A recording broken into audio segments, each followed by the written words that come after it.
नाज़रीन, उर्दू ग्राफी में खुश आमदीद। कैसे हैं आप? आपने ये मशहूर शेर तो सुना होगा, कौन कहता है कि मौत आई तो मर जाऊंगा, मैं तो दरिया हूं समंदर में उतर जाऊंगा। जानते हैं कि ये इंतहाई मशहूर शेर किसका है? जी हाँ, अहमद नदीम कासमी। ये शेर उनकी एक गज़ल का है।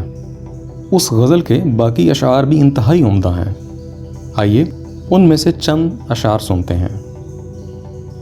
कौन कहता है कि मौत आई तो मर जाऊंगा, मैं तो दरिया हूं समंदर में उतर जाऊंगा। तेरा दर छोड़ के मैं और किधर जाऊंगा, घर में घिर जाऊंगा सहरा में बिखर जाऊंगा। तेरे पहलू से जो उठूंगा तो मुश्किल है ये, सिर्फ एक शख्स को पाऊंगा जिधर जाऊंगा। अब तेरे शहर में आऊंगा मुसाफिर की तरह, सायाए अब्र की मानिंद गुजर जाऊंगा।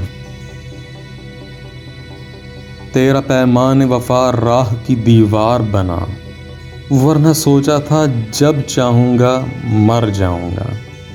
चारा साजों से अलग है मेरा मेयार कि मैं जख्म खाऊंगा तो कुछ और संवर जाऊंगा।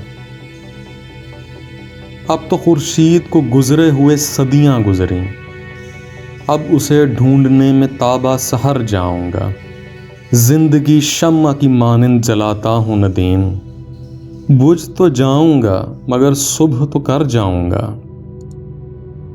तो कैसी लगी आपको ये मुकम्मल गज़ल? अगर वीडियो पसंद आई तो आप इसको लाइक ज़रूर कर दीजिएगा, इससे हौसला अफजाई होगी। बहुत शुक्रिया।